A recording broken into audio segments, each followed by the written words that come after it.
Thank you, sir, for those very practical and relevant tips and reinstating the importance of learning on the job. So I hope our students will be picking up part-time jobs soon and setting goals for themselves.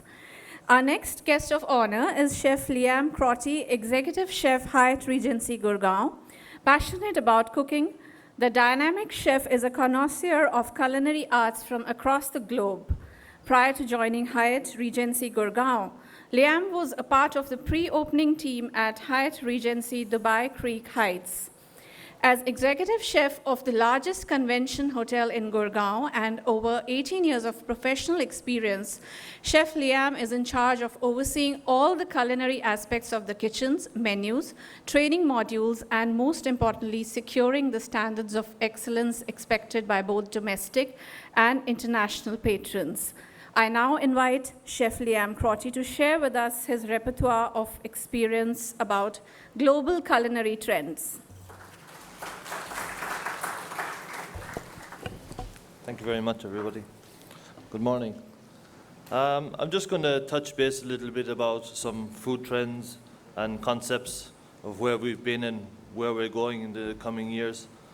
I think, first of all, authentic food and comfort foods is the basis of where we should start.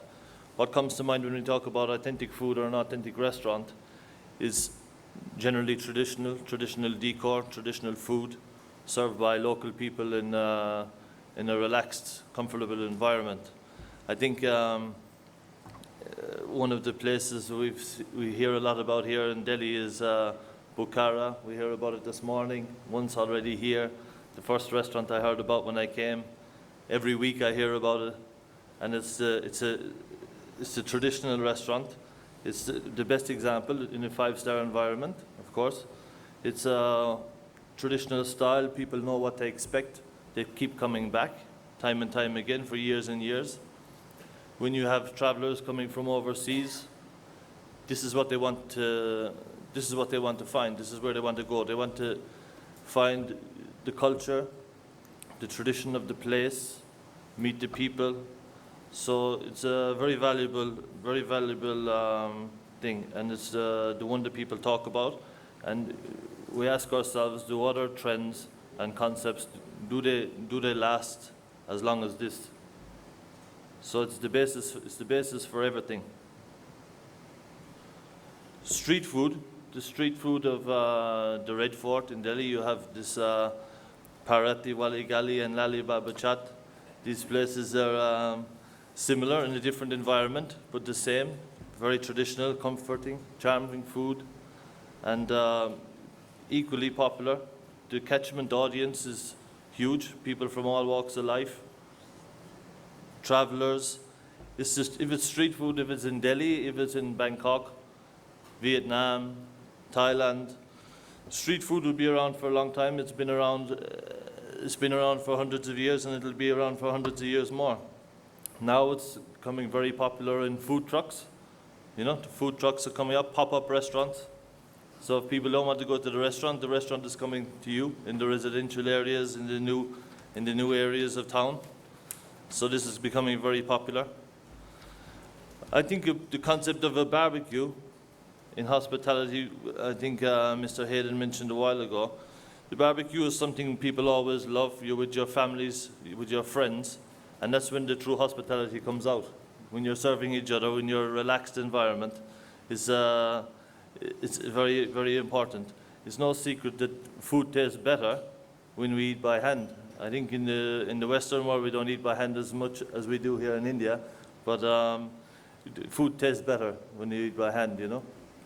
I think that's the reason that the fast food joints are very popular. People eat a burger, they lick their fingers, and subconsciously people feel that it's much nicer. So it's a very popular concept, the barbecue in a hotel. When the hotel has a barbecue, it's very popular. It's always full, busy. Now we have new concepts, Brazilian barbecue, churrasco, people cooking meat skewers and serve it on the table. You have Korean barbecue, people cook for themselves on the table. So these are very popular, and they come into, I think in Gurgaon now we have a huge Korean base. Japanese market is very big. So these are all concepts that are going to come up very fast. I've been coming from Dubai. I've been 7 years in Dubai, and there's a lot of similarities here in Gurgaon because it's a new city, millennium city. I think Dubai popped up maybe from maybe the late 80s to the year 2000, 15 years of a big boom. And now the concepts are just every week coming and coming. You know, something different is happening all the time. The innovation is huge. But everything comes from the basis of traditional food, authentic food. I think in French cuisine we have 5 mother sauces, and hundreds of dishes are derived from this. Hundreds of sauces come from this. So it's very important to have the basis correct. And I think another very good one is the 49-51. If you have the 49, if you have the basics very well, very correct, the 51% you can be yourself, and you can showcase yourself in a different way. But the basis needs to be correct. We have molecular gastronomy came to a big rise in maybe the 2007, 2008, this type of time. A form of food science where lots of studies were done with food, how it's reacting with physics and different types of chemistry to food. So Heston Blumenthal from the Fat Duck in the UK and Ferran Andrea El Bulli in Spain, they brought it to fame really, and brought a whole new dimension to dining out. It brought all the senses to the table. So some food you will put it in your mouth and it just disintegrates. You'll not even need to physically swallow the food, only you'll get an explosion of flavors, smoking, popping and crackling. So all the senses were aroused basically for this in this cuisine. People didn't know what to expect. So it brought it to a new fashion, a new type of fashion, I think, food fashion. So that came along for a few years. I think it's very technical. So if it's not done properly, it can be very disappointing. You know, so it needs to be precision. So I think one aspect of it was sous vide cooking came from molecular gastronomy, we would say, or modernist cuisine. Sous vide is a great initiative where food is cooked at certain low temperatures, particular temperatures for a particular amount of time, and you have great consistency, basically saving all nutritional values, saving the texture is the same, the color is the same. So it's great for chefs. It was a great thing, and it's used now in kitchens all over the world. So the consistency is there. We know that the guest is getting the same product time and again. So it's been a great initiative. After this came great awareness, I think, in healthy balance and sustainability. It's something that's very important now, maybe since 2010, 2012. There's a huge awareness came on all the hotels, all the big hotel chains. They brought these offerings to their room service, all-day dinings, healthy salads and detox drinks, you know, superfoods. So this is all became a big initiative. All the hotels introduced it.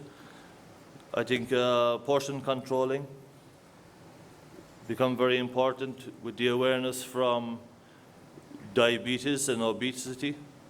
This is a very important thing to focus on now at this time. I think a lot of celebrity chefs are turning to kids' lunches, you know, to create the awareness on this epidemic, we can say. More people die from diabetes now per day than world wars. But the world wars is in the news and nobody talking about these critical things.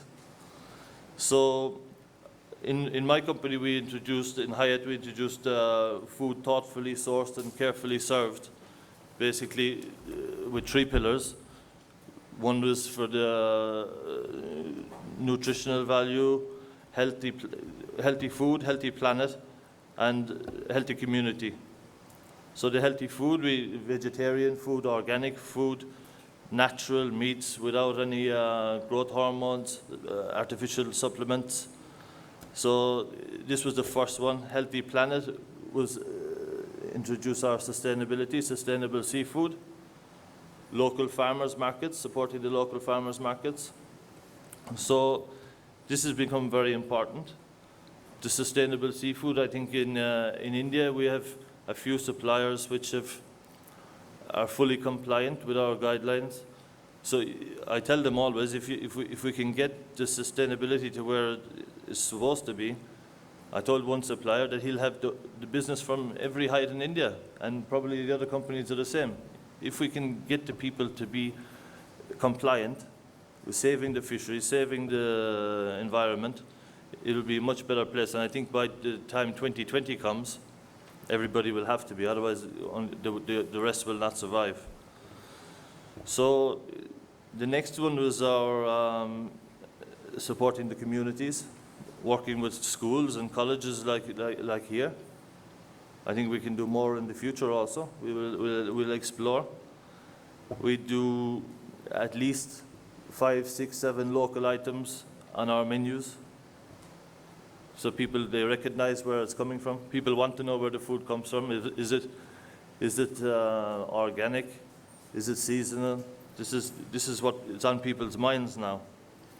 So I think this is where we are right now, and this is where the focus is. It's going to be a very exciting time moving forward. We have all of the Hyatt F&B team from Europe, Middle East are meeting the first week of May in London. I think we're going to visit restaurants. There's 40 restaurants the second night. I think 150 people to visit 40 different restaurants and come back and study and go through. Because while it's getting very exciting and innovative, we do have a lot of challenges from OTAs, online companies and promotional companies. They're filling up our restaurants, but they're taking 20% of the profits. All the money is going back to them. So it's becoming difficult. You see the likes of Cyber Hub, so you have Sector 29, the residential area this gentleman just spoke about. The places pop up and they take a